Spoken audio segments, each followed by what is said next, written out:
Pemerintah melalui Komisi 9 DPR RI bersama Mitra Kerja Badan Gizi Nasional atau BGN menggelar sosialisasi program makan bergizi gratis pada Jumat 14 Maret 2025. Program makan bergizi gratis telah diluncurkan pemerintah pada 6 Januari 2025 lalu dan akan menjangkau berbagai wilayah di Indonesia. Kegiatan sosialisasi program makan bergizi gratis ini dilaksanakan di Gedung Olahraga Desa Wonorejo Trisulo, Kecamatan Pelosok, Klaten, Kabupaten Kediri.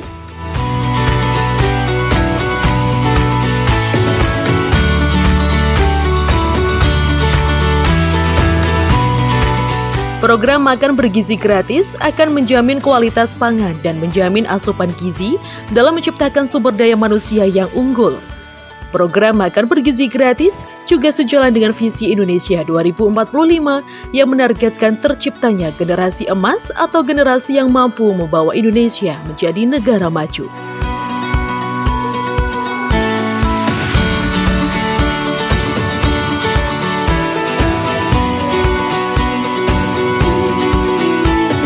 Kegiatan sosialisasi yang diadakan di Gedung Olahraga Desa Wonorejo Trisulo ini diikuti oleh sekitar 300 peserta yang sebagian besar adalah warga setempat. Masyarakat menyambut positif kegiatan ini dengan antusiasme yang tinggi, terlihat dari banyaknya warga yang hadir untuk mengikuti sosialisasi.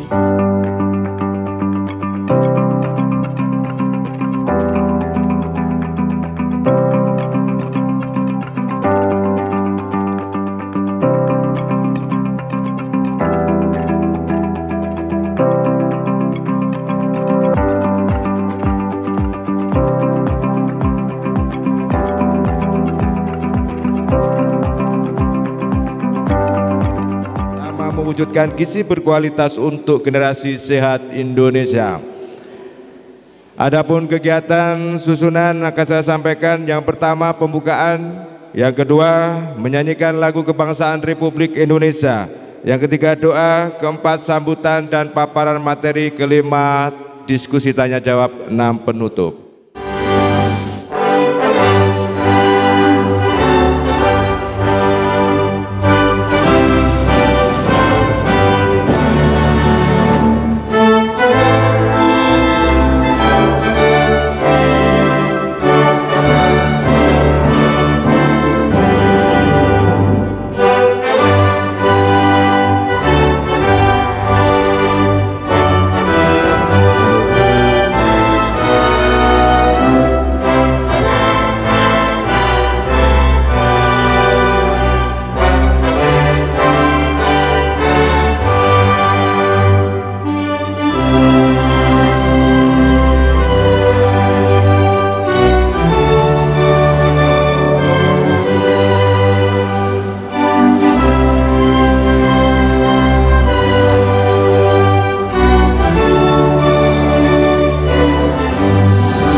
Alhamdulillah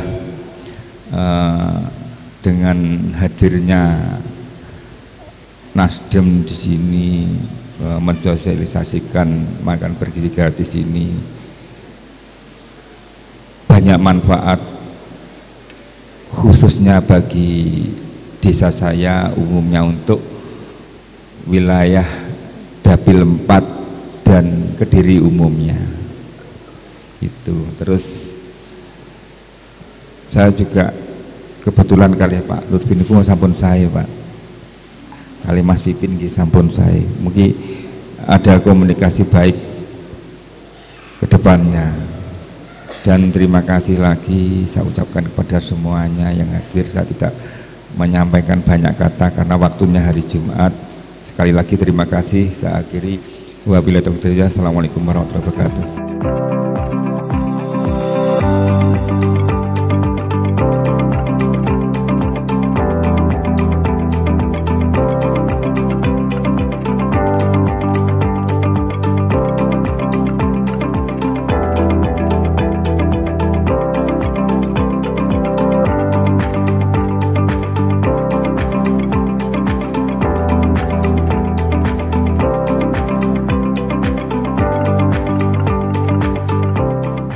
Karena ini sudah jelas tujuan kita di sini, monggo nanti diikuti sosialisasi tentang gizi atau tentang makan bergizi gratis, dan juga dari Dinas Kesehatan juga akan menyampaikan materi tentang bagaimana makanan bergizi. Monggo nanti diikuti dengan baik, jangan ke susu karena waktunya masih tersedia sampai nanti jam 11:30, dan jam 12 kita harus melaksanakan ibadah Jumat. Siap nggih?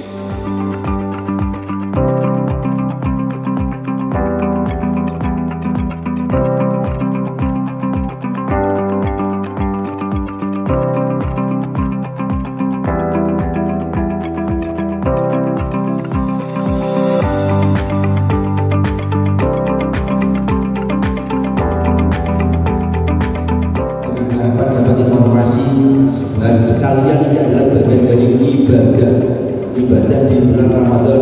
Siap ya Bapak Ibu? Kali tentunya ini yang gak kalah penting adalah silaturahim. Silaturahim bahwa panjenengan semua lah yang kemudian sudah membersamai kami bertiga, melalui panjenengan semua lah yang kemudian memudahkan langkah kami untuk duduk di parlemen. Untuk itu hukum panjenengan kula maturaken sembah nuwun sangat atas perjuangan panjenengan, atas upaya panjenengan yang sudah membersamai kami di Februari 2024 yang lalu. Tepuk tangan Bapak dengan semua Bapak Ibu.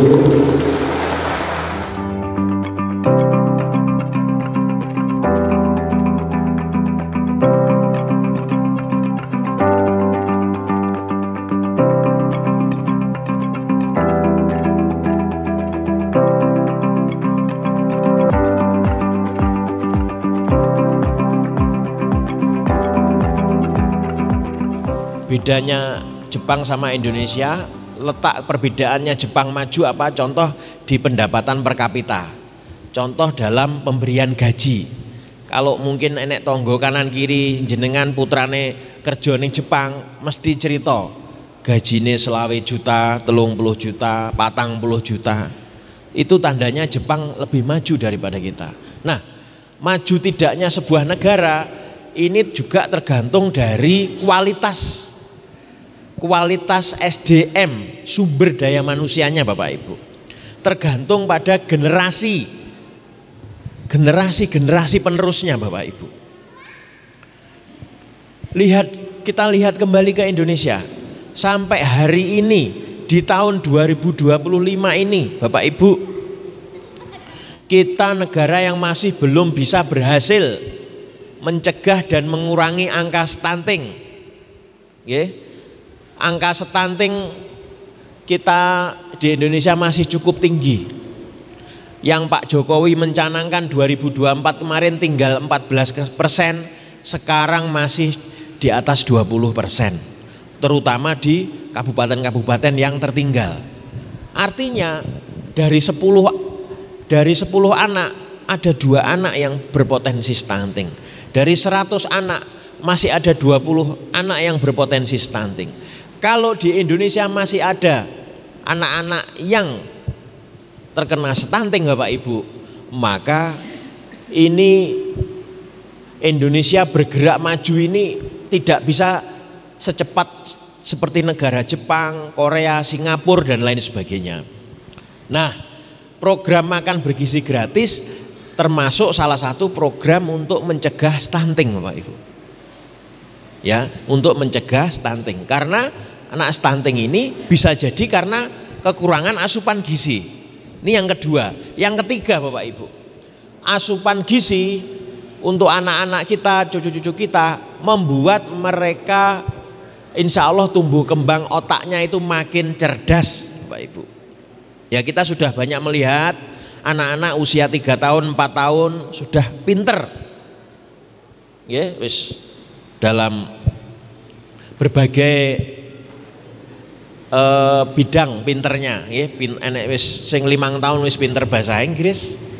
Ada yang 4 tahun sudah fasih baca Al-Qur'an, ya. Ada yang sudah juara matematika dan lain sebagainya. Sebenarnya tanda-tanda Indonesia mau maju itu sudah ada. Tapi generasi-generasi yang makin pintar, makin cerdas ini harus tambah banyak, Bapak Ibu. Nah, kalau generasi pintar ini tambah banyak, generasi cerdas tambah banyak, ini mendorong Indonesia untuk cepat segera maju. Khususnya di tahun 2045 nanti, kula panjenengan tasik diparingi panjang umur sehat, tasik menangi mirsani anak putu gitu, semakin besar menjadi generasi penerus, itu nanti bisa dilihat Indonesia seperti apa. Semoga sesuai cita-cita Pak Jokowi, cita-cita Pak Prabowo Presiden yang sekarang, nanti Indonesia 2045 ini makin sejahtera. Amin ya robbal alamin.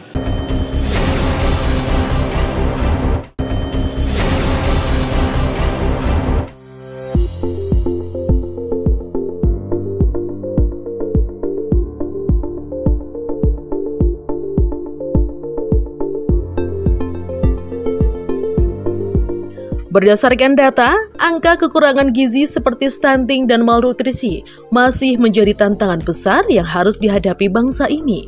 Oleh karena itu, Komisi 9 DPR RI mendukung program makan bergizi gratis dalam mencegah permasalahan gizi di Indonesia. Indonesia diproyeksikan akan memiliki populasi muda yang besar pada tahun 2045.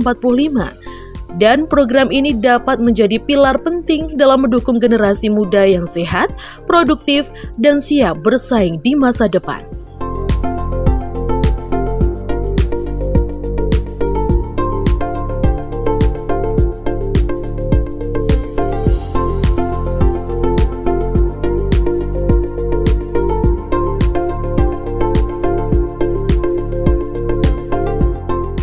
Bapak Ibu sekalian, terkait dengan komitmen Bapak Presiden tadi, itu telah ditindaklanjuti dengan adanya badan atau lembaga yang menangani proses makan bergizi gratis ini, yaitu namanya BGN, Badan Gizi Nasional.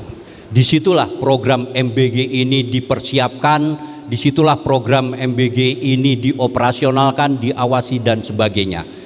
Saat ini sedang berproses. Tadi sepintas sudah disampaikan, di Kabupaten Kediri ini sudah ada beberapa SPPG atau Satuan Pelayanan Pemenuhan Gizi yang sudah berjalan. Ini baru di awal tahun. Ini bertahap dan insya Allah semakin ke depan akan semakin banyak, sehingga SPPG yang ada di Kabupaten Kediri ini akan semakin bertambah dan otomatis bisa menjangkau putra-putri kita sekalian. Nah, ini perlu kami sampaikan bahwa terkait MBG ini sasarannya mungkin yang kalau kita dengar itu yang kita tahu kan hanya anak sekolah saja.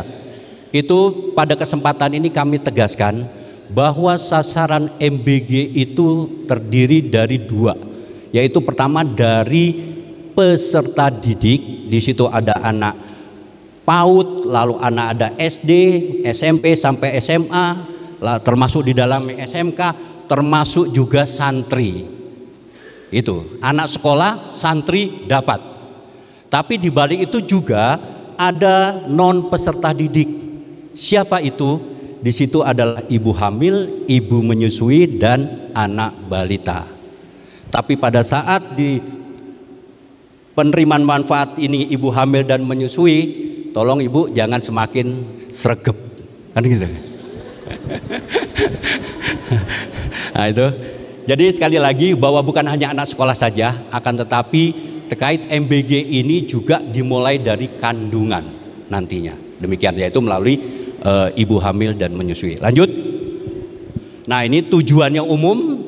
Nah ini tujuannya sudah jelas Mungkin tujuan dari MBG untuk meningkatkan asupan gizi dan pengetahuan gizi kelompok sasaran. Yaitu kelompok sasaran ya Pak, ya peserta didik dan peserta non didik tadi. Tujuannya apa?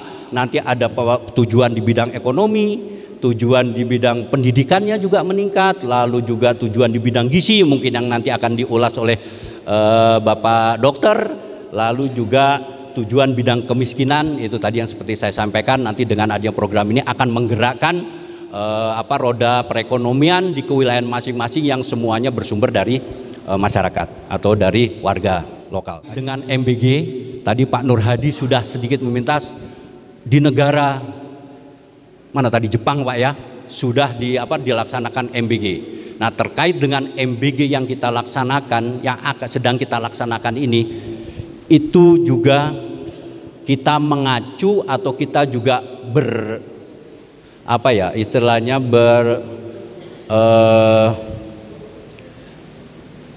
berkoordinasi ataupun juga belajar dengan negara-negara lain. Sampai saat ini ada 139 negara yang sudah melaksanakan MBG. Tapi satu hal, MBG yang dilakukan di Indonesia berbeda dengan negara-negara tersebut. Di sini saya ambilkan contoh bahwa ada beberapa negara itu hanya seperti Brasil, Finlandia, Jepang dan Skotlandia itu melaksanakan MBG itu hanya untuk anak sekolah. Demikian.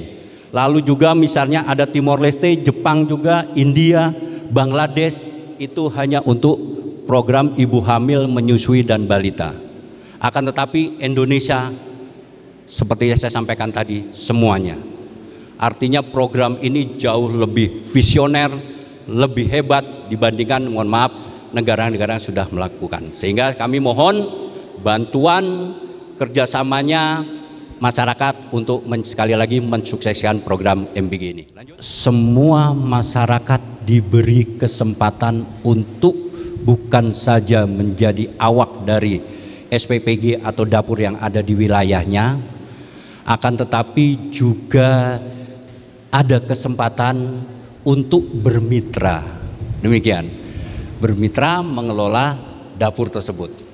Nah, dihadapkan dengan video tadi sudah jelas, tidak ada ataupun Bapak Ibu sekalian, saya yakin di sini pasti ada bagaimana sih caranya ingin bermitra dan sebagainya.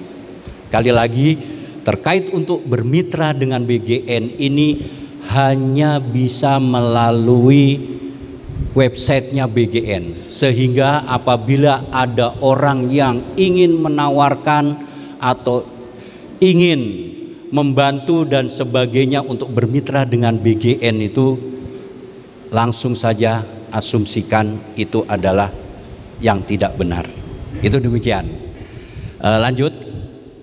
Di sini saya akan sedikit menceritakan bagaimana sih untuk bermitra dengan BGN itu.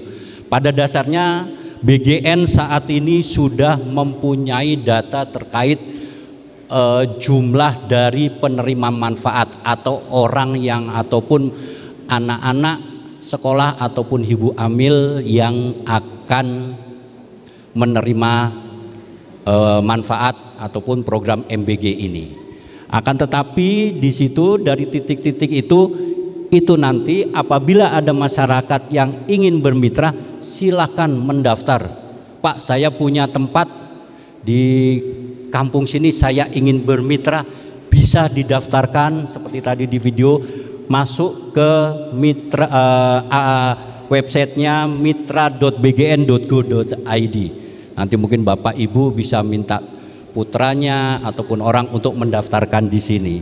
Apabila nanti sudah terdaftar, selanjutnya akan dilakukan verifikasi. Apakah tempat yang saya usulkan itu sudah sesuai atau belum? Di situ nanti pada saat mengajukan usul ini sendiri, di situ ada persyaratan, ada dokumen yang harus dilampirkan. Itu diverifikasi.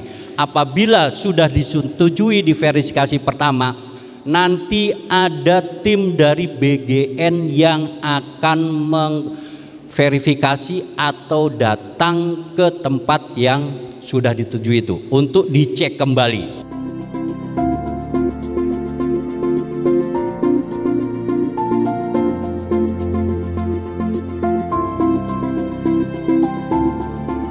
Pada April 2025, ditargetkan 3 juta anak Indonesia akan mendapat makanan bergizi.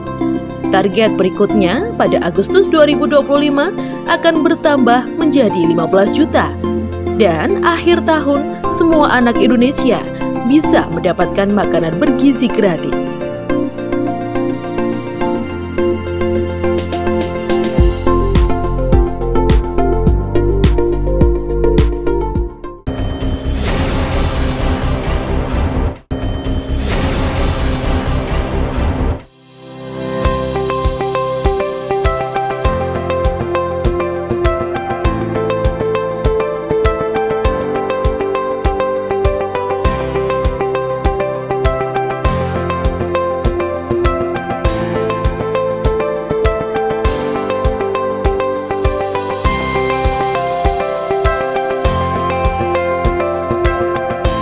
Program Makan Bergizi Gratis hadir sebagai solusi konkret untuk memastikan setiap individu, terutama anak-anak sekolah, memperoleh akses terhadap makanan yang sehat dan bergizi.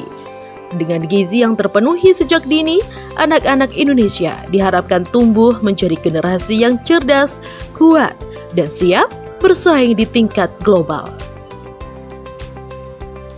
Satu piring dibagi 2, ya.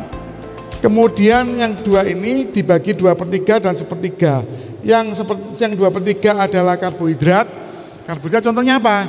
Nasi, kentang, jagung, itu contoh-contoh dari karbohidrat.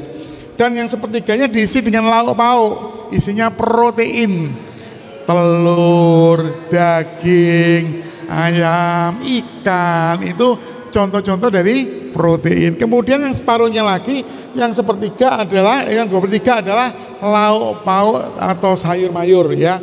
Ya monggo sayur apa saja. Kemudian yang 1/3 yang terakhir adalah buah-buahan, ya. Jadi kalau dibuka seperti ini kira-kira, Bu. Nah, ya. Jadi gampang ini karbohidrat, ini sayur mayur, protein, ya, ini buah, ya. Jadi piring tuh dibagi seperti inilah, kira-kira gampangannya seperti ini. Jangan semua tumplek-plek isinya nasi saja. Ya kan biasa gitu ya. Segone oke, dagingnya mek sithik. Ya, apalagi nasinya banyak, mie-nya cuman pakai mie banyak juga. Jadi karbohidrat dengan karbohidrat. Kita pengennya gizi yang seimbang harus seperti ini, ya. Monggo bertanya. Pak dulu. Ya. Mau Bapak Ibu? Oh ya, nanti kita bagikan, ya. Ya, terus kemudian untuk gizi seimbang juga harus dibarengi dengan namanya 5 kegiatan, ya. Ini penting sekali. Kegiatan yang pertama adalah melakukan namanya cuci tangan pakai sabun, utamanya sebelum makan. Ya, ini harus dilakukan itu supaya tidak mudah sakit. Ya. Yang kedua harus dibarengi dengan olahraga atau aktivitas fisik selama 30 menit setiap hari, terutama ibu-ibu ini, ya. Ibu-ibu ini harus dibiasakan untuk aktivitas fisik 30 menit setiap hari, ya. Yang ketiga adalah minum air putih, ya, atau air bening, ya.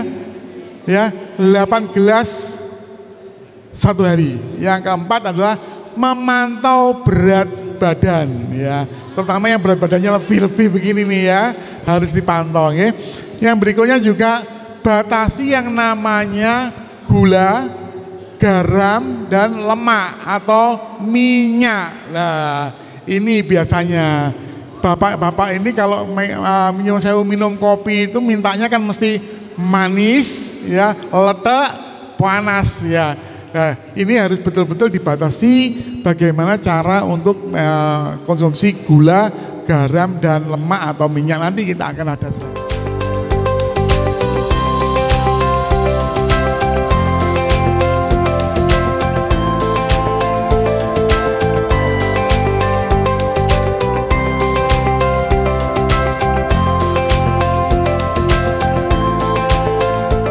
Nah, kemudian juga ini penting, tadi saya katakan tadi ada protein, ada karbohidrat, yang kedua ada protein, ya.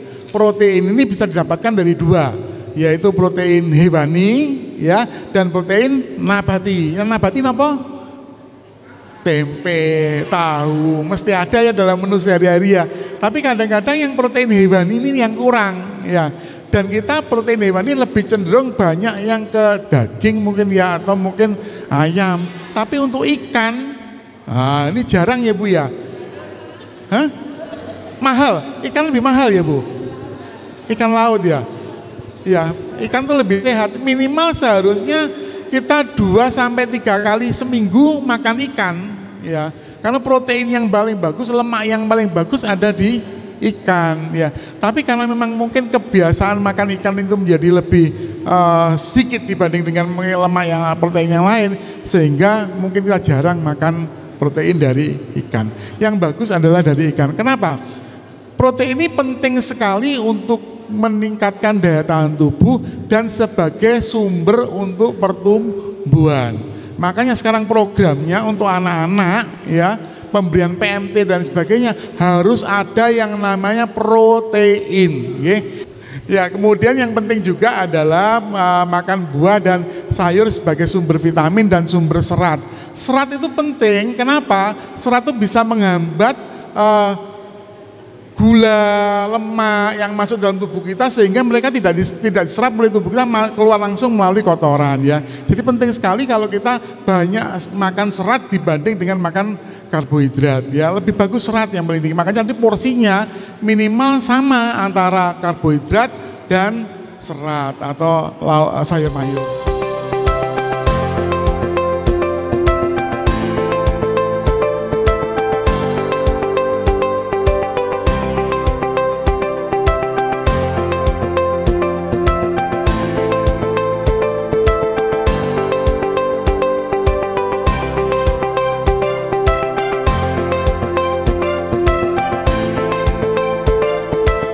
Terkait porsi Bapak, nanti ada kebijakan ya untuk anak usia SD dengan SMA, karena saat ini kalau kita lihat di media itu kok piringnya mirip-mirip ya, anak usia SD, SMP, SMA. Nah itu nanti kan kaitan dengan kebutuhan gizi, usia dan berat badan. Pertanyaannya yang luar biasa. Pertama terkait dengan porsi ya Bu ya. Jadi jangan khawatir, nanti dengan porsi makanan bergizi ini tadi sudah dihitung. Untuk anak usia segini berapa porsinya. Dasarnya adalah pakai penentuan kalori. Kalori yang dibutuhkan oleh anak atau remaja di tingkatan daripada usianya. Nah, nanti di situ nanti akan dibagi. Untuk makan siang ini kira-kira butuh 1/3 porsi. Jadi nanti diberikan porsinya yang sesuai untuk anak itu ya. Demikian pula di rumah. Di rumah anak akan menyesuaikan porsinya masing-masing. Misalkan kebutuhan dia pada waktu aktivitas tinggi, mungkin dia akan ngambil karbohidratnya akan lebih banyak, tapi tidak masalah. Nanti tapi yang penting adalah di situ tetap ada protein, ada lemak dan ada sayuran. Ya, jadi masalah porsi nanti akan sudah dibagi disesuaikan dengan usia daripada si anak tersebut. Satu harapannya adalah bahwa masyarakat semakin jelas akan keberadaan ataupun jalannya program MBG ini, lalu juga masyarakat ikut berkontribusi bukan hanya dalam arti menyediakan mungkin keperluannya saja, akan tetapi di situ adalah berkontribusi, masyarakat dapat menjadi bagian mengambil peran terhadap program MBG ini yang akan berjalan ke depan. Dan kami yakinkan bahwa seiring jalannya waktu, program MBG ini khususnya pendirian SPPG di wilayah Kabupaten Kediri ini akan semakin bertahap meningkat. Dari yang sekarang sudah berjalan akan bertambah, sehingga harapannya semakin banyak penerima manfaat yang akan merasakan program ini, dan ke depan otomatis dampak dari program ini khususnya pemenuhan gizi bagi peserta didik ataupun non peserta didik dalam ibu hamil, menyusui dan balita itu terasa, sehingga tujuan untuk menyiapkan sumber daya manusia Indonesia yang berkualitas sebagaimana tujuan dari MBG ini bisa terrealisasi. Saya mengajak Badan Gizi Nasional atau BGN untuk mensosialisasikan program makan bergizi gratis. Program makan bergizi gratis ini sangat penting ya untuk asupan gizi anak-anak kita ya yang saat ini sedang mengenyam pendidikan di sekolah, dan juga sangat penting untuk mencegah sekaligus menurunkan angka stunting Indonesia yang masih cukup tinggi ya, yang masih sekitaran 20%. Padahal di era sebelumnya Pak Jokowi itu menargetkan 40% di 2024 itu belum tercapai. Ya. Dengan program makan bergizi gratis, kita harapannya 14% itu segera tercapai. Ya. Angka stunting semakin menurun dan suatu saat nanti menuju 2045 itu sudah tidak ada angka stunting di Indonesia. Karena apa? Anak-anak semua, generasi penerus semua sehat-sehat, kuat, cerdas, dan berkualitas. Maka ayo kita dukung bersama-sama program makan bergizi gratis dari Pak Prabowo, Bapak Presiden kita, dan Mas Gibran, Wakil Presiden kita. Sukses untuk Indonesia ke depan. Makan bergizi gratis.